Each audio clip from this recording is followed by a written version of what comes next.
Welcome to the EOB Podcast, where we talk about the weekend box office and the new openings this week. I'm Ben No, and joining me is Sen Duong. So, Sen, welcome to another podcast. Good to be back again. Okay. So, last week we have a couple of, you could say, minor releases. You know, we said that these movies, the last 2 weeks, It's the calm before the storm. Yeah. That's because they're sandwiched between two, going to be major releases, right? We have the Fate of the Furious, the eighth movie in the Fast and Furious franchise, and then this week we have Guardians of the Galaxy Volume 2. So the movies that are released between these 2 weeks pretty much get crumbs, right? Yeah. It's pretty much the week when studios put out films that they're not quite sure about, low risk films that they feel like won't be cannibalized by these two big humongous monster blockbusters. And our projections were pretty low, and there's even a surprise there that neither of us noticed. It's not just us. I think anyone out there who look at box office, I don't think they could predict the result or what happened. So, okay, how about we get to it, right? We have The Circle, one of the new releases last weekend. That movie with Emma Watson and Tom Hanks. Right. About the dangers of Big Brother, big data, the dangers, right? Yeah, big data. Yeah.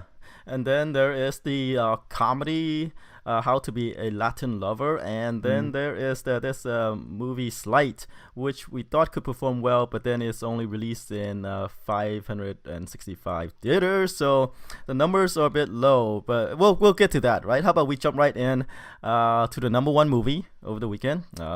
It's The Fate of the Furious, as expected, right? I don't think, as we said, these movies are thumped. The last 2 weeks, these movies are just thumped in theaters because studios just want to release or obligated to release these movies. And hey, a slot's open, and and they don't care if they make money. Well, I mean, I'm not sure they don't care, but they know that they probably won't make much money, so they're just dump it out there. Yeah. So Fate of the Furious, it pulled in nearly 20 million, 19.4 million. In its third weekend.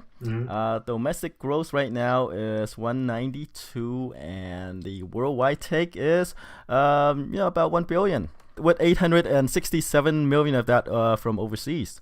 Right.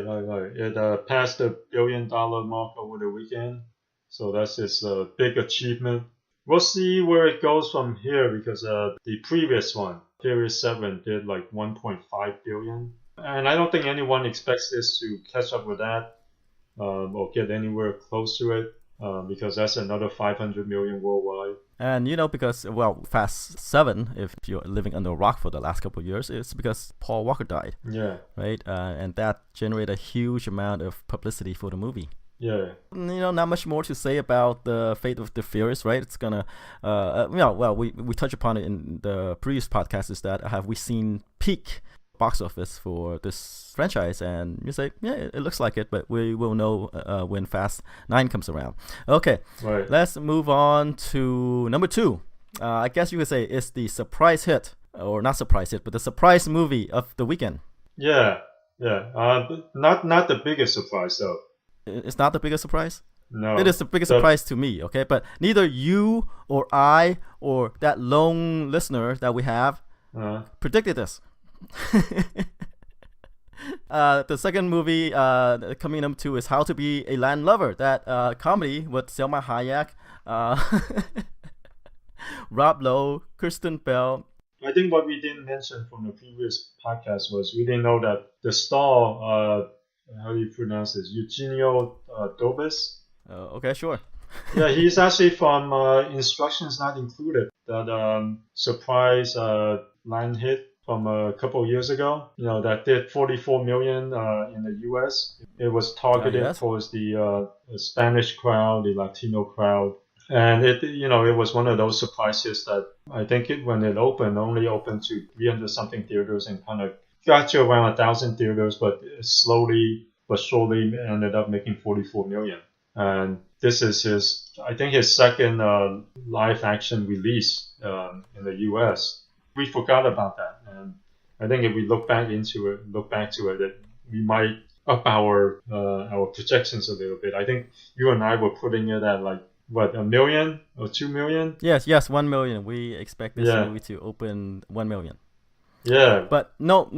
That's just revisionism right there. Yeah. And I don't think even if we knew, we probably wouldn't put this the numbers that high. Yeah, I wonder what the other analysts have projected though, because you and I have totally forgotten about the instructions not included. Well, no, it's not just that. It's just that, like, oh, the thing is the subject matter, right? It's about this guy, middle-aged guy who's targeting, rich women. Yeah, And we said that who is this movie targeted towards? Like, right. the young people wouldn't be able to relate, right? We were thinking it's like Deuce Bigelow, Rob Snyder movie. I guess it's more than that. But I think if we were aware back then that it was on the same star of instructions not included, I might have pushed it up a little bit. Because that film was one of these, surprise hits of 2013 that was like that opened in only a couple hundred theaters and it drew in the whole, Hispanic crowd. Right. Here's the thing, right? We forgot about the Hispanic crowd. Yeah. But even then, like I said, this middle-aged guy targeting, rich old woman. Mm-hmm. But then again, I guess we underestimated, Eugenio's star power. Yeah. In the Mexican community, right? Yeah. Is it Mexican or Spanish related? Yeah, that whole group. Yeah. So we underestimate how popular he is among that group. So I guess that's why the opening is 12 million instead of 1. Yeah, right. I think when instructions not included would become a surprise hit, they were saying how, there aren't enough movies targeting that crowd. And they were comparing it to, the African American crowd, which is very reliable and, will go out and support their actors and movies that are targeted towards them.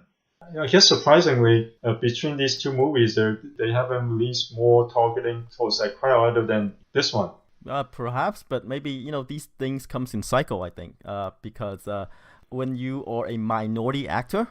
Yeah, because they say that the Latinos, they're now the biggest minority group. They're now there are more Latinos in the U.S. now than there are African Americans. And that, when instructions not included first became a big hit, they were like, wow, that's a pretty sizable crowd. Why aren't they making more movies for that crowd? Because they know that the African American audience is pretty reliable. And so they were like, hey, how come there aren't more of them? Latinos now surpass African Americans as the biggest minority group in the U.S. Well, maybe with this movie, they're going to make more because the thing with, we always talk about the African American audience, right? They always go out to support their movies. Yeah. That's toward them. They front load the movies to show support, right? Yeah. And that's what, I guess that's what needs to happen with, these movies that's targeted toward other minority groups. Yeah, I'm surprised that there aren't more of these in between these two films. Like there's a steady stream of films targeted towards the African American audience, but I'm surprised after instructions not included, there haven't been more of these films. Well, part of that is the infrastructure, right? I mean, we have a lot of more African American artists in the like producing role and other in the back room, right? Yeah, because like we need that other group, like making a concerted effort to produce these type of movies. Yeah, well, not just a concerted effort, but like you said, with the African American audience, there's probably a system in place. There are producers, directors, writers, and talent surrounding it. That infrastructure probably hasn't been set up for the Latino crowd.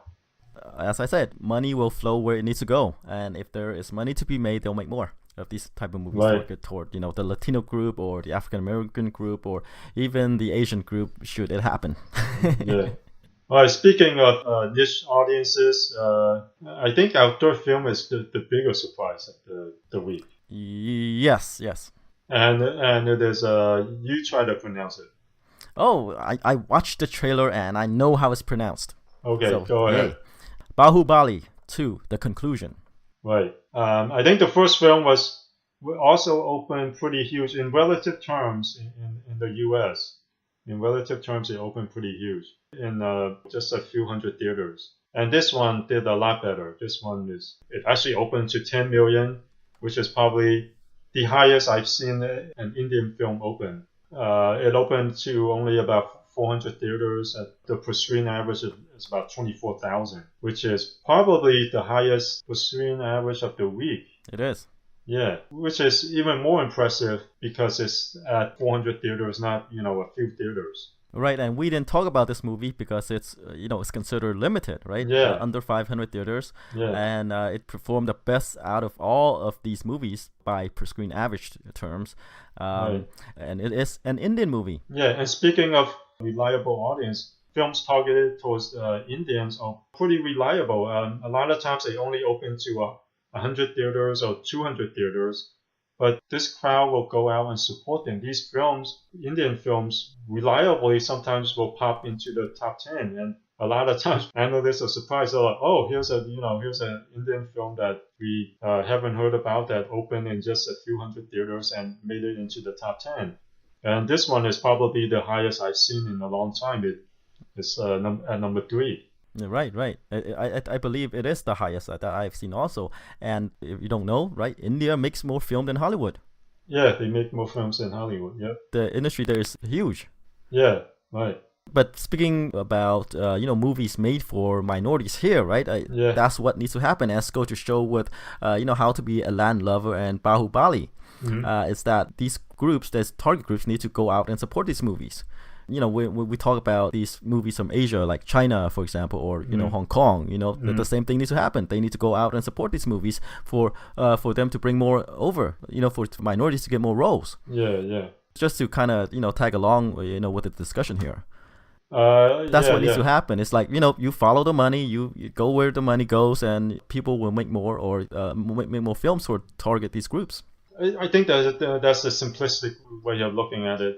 Because these are How to Be a Land Lover is targeted towards the Latino market in the U.S., but Baahubali 2 is mainly just the Indian market because it's in the language is in spoken as Indian, so it's not something that a Western audience can just walk in and completely understand. So there's that's why I thought it's even more impressive than How to Be a Land Lover, because it's a film in a foreign language, and it attracted such a huge audience.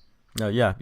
Like the African American crowd, there's some kind of infrastructure probably built up with these Indian films, because whenever they're released, they get at least a couple hundred theaters, and they're able to get the crowd out to support it. Unlike films from Asia, for instance, they have done better. Now films from China are opening a lot closer to the release dates from China, and they have done way better. Like these movies are making a couple $1 million instead of tens of thousands. So one thing they have done right recently in regards to at least China is they're releasing films almost day and date rather than a couple years later. All right. So Baahubali 2, the conclusion, is the biggest surprise because it is you could say by per theater averages, it's the biggest movie of the weekend. Yeah. With 23K. Nearly 24K, and it's only open in like 400 around a little bit more over 400 theaters. Pretty good. And of course, extremely front-loaded movie, right? Those people who want to watch it will go out to watch it. I'm going to expect a huge drop the second weekend. Right. Yeah. All right, let's move on to number 4. Is one of the new releases of the weekend is The Circle, that Emma Watson, Tom Hanks movie.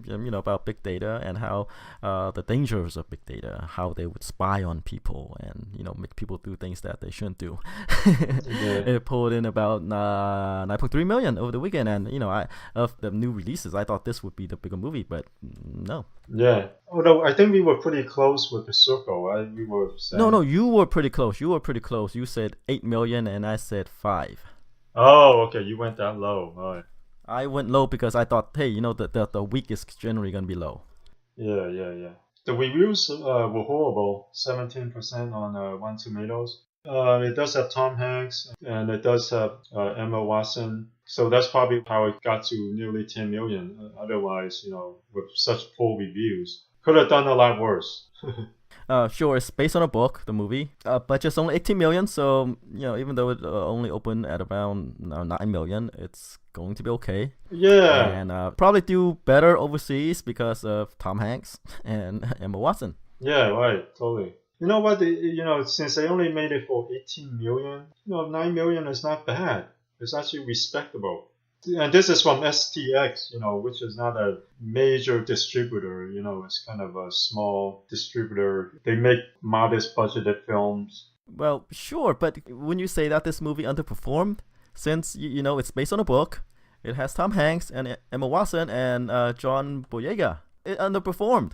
It underperformed probably in terms of reviews. It was horribly reviewed. But with such a low budget and from a small outfit like STX, they probably weren't expecting anything bigger. If they were expecting something bigger, they might have put more money into it. And it might have been released by a bigger studio, but it's by STX. They make low-budget thrillers or horror films and whatnot. Well, actually, they make a variety of films, but in general, their films are pretty modestly budgeted. With a budget of $18 million, I don't think they were expecting much more. Maybe, perhaps, but like I said, given the expectation of who's in it and the source material. Yeah, at first I didn't know what the budget was, but once you know that the budget was only $18 million, they probably weren't expecting much. Otherwise, Tom Hanks would have at least charged them, 15 to 20 million. Okay. Yeah, and then they probably couldn't have done it. They probably would have probably went to WB or Disney or Universal or one of the bigger studios. Disappointing in terms of the talent involved and how the film turned out. It turned out pretty bad in terms of reviews. But Emma Watson and Tom Hanks definitely brought out enough people for this not to be a bomb. It might, with international, it might even make a profit. I'm sure it'll make a profit because it's only 18 million, and with the names involved. Yeah, I think people were expecting something better, with the names involved. In terms of box office, I'm not saying reviews. I'm saying in terms of box office, I expected it to perform better. Yeah, I'm not sure, but because you went with 5 million. Right. No, because you had low expectations. You were thinking I have low expectations. Yeah. Sure, I have low expectations, but I would expect this to surprise me, right? I'm saying if a movie could surprise us, it would be The Circle or Sleight. Yeah. Since Tom Hanks it's a name that could draw people out, right? Emma Watson from Harry Potter and recently Beauty and the Beast. You expect those two at least to be better, right? John Boyega, Star Wars. Mm-hmm. Like I said, it underperformed, even given my low-ish estimate of its opening figures. Right. Well, I think it underperformed and disappointed in terms of the quality of the film. But in terms of box office, it might be where it is, if not slightly higher, because it performs slightly higher than what both of us had predicted. And, at a budget of just 18 million, I think the studio wasn't expecting something super huge. Right. I agree with you there, and I say I'm only disappointed because of the people involved. I mean, If it wasn't Tom Hanks or Emma Watson, I say, hey, it's a pretty good opening. Yeah, but way better than my estimation. Right. But the reviews are horrible, and the ratings from the audiences are pretty bad too. Well, that's the tough thing about when you're trying to be ahead of the curve with these type of movies. At least they were able to make a movie out of it because something. If you were to pitch a movie about big data, it sounds like a pretty dry subject matter. Right. Maybe the best platform for this is a book rather than a movie. Some things just are better in book form than movie form. And something that's about big data might be, better as a book form because it sounds like a pretty dry subject. I don't think it's a dry set. Like I say, it's ahead of the curve. People just haven't, I guess, got their minds around these type of issues yet. At least the general audience about big computers are behind. They're gonna control everything. It's still more kind of science fiction. Although I don't think they like people have to are aware of what's going on. Even though this one is trying to sound the alarm, saying, "Oh, these things are gonna happen," but I don't think people understand what it means yet. That could be. So you think in 5 years, the people's opinion of the film might be a little better? No. Right. Probably. I mean, how did the net age? The Sandra Bullock film about thriller about the internet. Probably didn't age that well either, right? No. I mean, you don't see people mentioning it, right? Yeah. But at the time, I think that one is more understandable, right? That movie, like, oh, the government or whatever can use these computers to make you disappear. Yeah, right. You know, that's more understandable than. But I think that surveillance. the net might have actually done decent business because of Sandra Bullock.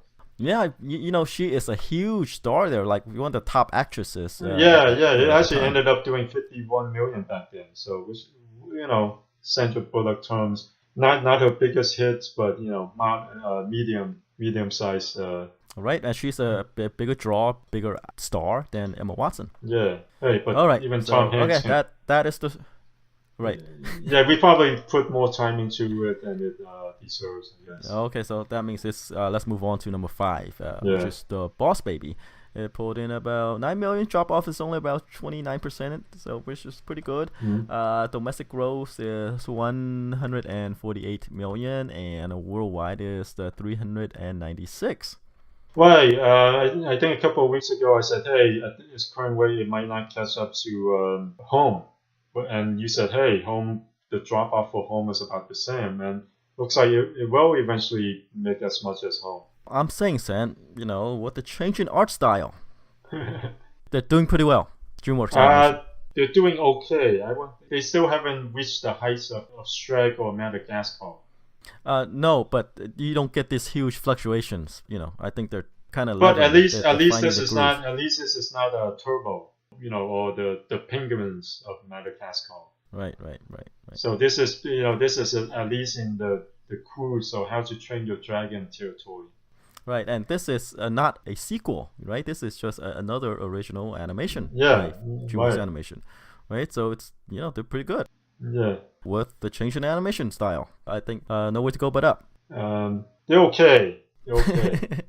But they're not going down. They're not going down. Right? Yeah, they're not going They're down. going up. Mm-hmm. I guess they're trending upwards, but they're kind of peaking at the 170, 180 range. Which compared to the Shrek days and the Madagascar days, or I guess kind of in the middle. Let's say in the DreamWorks filmography, this is kind of somewhere in the middle. It is somewhere in the middle, but you don't get these huge variances. I have to say. Lately they haven't. Yeah, lately they haven't had these huge variances. Yeah, it's not Turbo, but Turbo was a pretty hot sell though. Right. Film about snails. The Fast and the Furious with snails. Right. So that was Right. pretty hot sell. Although both of us thought Penguins of Madagascar would be huge because the penguins was so popular in the Madagascar films, but I guess they weren't the Minions.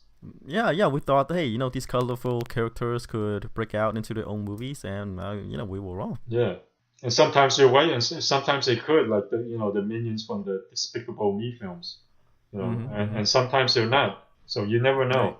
Right. Okay, so number 6, Beauty and the Beast. It pulled in 6.4 million. It's still holding on. 480 million domestic and 1.1 billion worldwide. We said that it could cross 500. It looks like it's slowing down here. Yeah, it's I don't slowing think it can down pretty cross 500. quickly. Yeah, it can still get there. I think at this current drop off, it can still get there. Besides, Disney will probably keep it up until it hits 500 million. No, they could probably do another promotional push to get people out to watch it again until this movie's going back into the vaults, and Yeah, right. better go out and watch. Right. So okay, there's still a chance that it could reach 500 million because hey, this weekend about 6.4 million. It's gonna keep on adding to that. They keep it in theaters for a couple more weeks. It could still happen. Yeah, and Disney will keep it up and keep it in theaters until they hit 500. Right. All right. Number 7. Going in style. This comedy starring Michael Caine, Morgan Freeman, Alan Arkin. It's about old guy who's trying to rob a bank. Right. Pulled in about 3.6 million over the weekend. Domestic gross is 37 million, and budget's only 25 million. So all in all, it's doing okay. It's what they call a modest hit. The worldwide figure is 61.5 million. At a budget of 25 million, that's pretty good. It's doing better overseas than I thought it would do. Yeah, because these comedies usually don't translate that well. Right, right. They pulled in 24 million overseas, so yeah, not bad for a comedy. Yeah. Okay, let's move on to number 8, Smurfs: The Lost Village. It pulled in 3.3 million over the weekend, 37 million so far. Mm. Worldwide is at 155, and the budget is 60 million. Yeah. As we said, people don't want to watch the Smurfs here. Yeah. At least not enough. Yeah. But overseas is doing okay. Yeah. Although it's still a pretty big drop from the previous film, though, because I think even the previous one still ended up making like nearly 300 million or something, right? Right, right. Yeah. So. Yeah, here's the thing. I was wrong about Smurfs. Is that when I said that it could do better when they jettison the human the live, element. right. Yeah, the live action element, and apparently, judging by the box office, that's the wrong way to go. Yeah. Again, they try to go the Minions route, just have a bunch of Smurfs, and it didn't work out. But this is the third film in a kind of these nostalgia type 80s adaptations of properties that were popular back in the 80s. It's dropping as fast as how the other ones did, like Teenage Mutant Ninja Turtles, or the Chipmunks. Well, this movie is sort of a reboot, right? Like I said, they're kind of like starting over. Right. With just the Smurfs. It's not working out. It's not working out. You might see Neil Patrick Harris coming back. Maybe. For another Smurfs movie. By how this is doing, probably not. Yeah, but I guess nostalgia can only take you so far. Yeah. With the Smurfs. Right. And more often than not, they just want to revisit. Audience want to revisit their only childhood once. Yeah. Right, and we're seeing with the Smurfs and with the Teenage Mutant Ninja Turtles and others. Yeah, or Chipmunks. Yeah, Chipmunks had like a lot of films. Yeah, right, but the drop is pretty precipitous too. It's like it went from 200 to 100 to 50 or 60. Right. Okay. Number 9 is Gifted. 3.3 million over the weekend. This movie's actually surprising me. It's doing quite well, holding up quite well. Stars Chris Evans, Octavia Spencer, directed by Mark Webb. Evans plays a guy who's taking care of, his deceased sister's daughter, trying to raise her up, but that daughter is a mathematical genius. And, there's like dueling, agendas, right? People who recognize her genius wants her to be trained as such, and, he just wants her to be a normal girl, have a normal childhood. So the people from the Avengers want to take her and never mind. Yeah, right. Turn her into Black Widow, right? Yeah. So, well, like I say, I thought it would kind of like pop up in the top 10 and just drop from there, but it's holding on quite well. It's a minor movie from all these people, right? Like Mark Webb, he directed the Amazing Spider-Man movies. Chris Evans is Captain America. Octavia Spencer is in everything. Yeah. Holding on well. And the reviews are okay, 64%.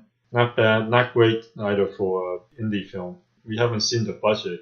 Depending on what the budget is, hard to say whether or not this is a hit. It is a hit. I think this movie probably cost in the 5 to 10 million range. Could be, yeah. Yeah, it's by Fox Searchlight, so indie film and indie films, if you get to 10, 15 million range, they tend to be pretty cheaply made. So this might be enough. Not a huge profit maker, but might be enough. It might be enough for them to make Chris Evans happy. Well, he doesn't need money, right? He's Captain America. He got money from Marvel. Yeah. So and Fox Searchlight I think buys their films, right? So they probably got the rights for probably 1 million or so. Yeah, right. Could be. Okay, let's round out the top 10 with Unforgettable. This thriller. Starring Katherine Heigl, Rosario Dawson, and directed by the producer turned director Denise Denovi. It pulled in 2.3 million in its second weekend. Reviews aren't that great. It's a modest budget. Doesn't look like they're gonna make much money on it unless it does spectacular business on home video or overseas. I mentioned Denise Denovi because as we said previously, she is a producer who wants to get behind the camera, and it sounds like this is one of these vanity projects for her to get her feet wet in directing. Yeah. And she called in a couple of favors, with Katherine Heigl here, Rosario Dawson here. Like I said, this movie probably starred better people than it deserved. I guess the box office grosses kind of shows why. It's kind of meh. Meh. Not unforgettable. Yeah. Okay, that's the top 10. But another movie of interest is that movie Sleight. It's kind of like sort of like Chronicles, right? But except it's not found footage about this guy who has actually superpowers. Yeah. So it was only made for $250,000 and it grossed 1.7 million. The per screen average is about 3,000, which is kind of okay, not great. But with such a low budget, it'll probably end up making a decent profit. Right. We didn't know how wide this movie will open to when we made our projections. You said 7 million and I said 3. Right. But it only did 1.6. Yeah. Right. Because of its low theater count. And I said that I think this movie might have trouble getting the word out. Even though the new releases that this movie is probably the most interesting. But since it doesn't star any well-known people, we figured that it might get lost, and it looks like it did. Right. The reviews were decent, 73% on Rotten Tomatoes, especially for a film that seems like a smaller version of something that we already saw in Chronicle. That's not bad. Yeah. The thing is, like, this movie is either made or produced by Blumhouse, the horror outfit, Jason Blum, who did all these horror movies, and with this one he's doing superhero movies on the cheap. Yeah. I think he succeeded.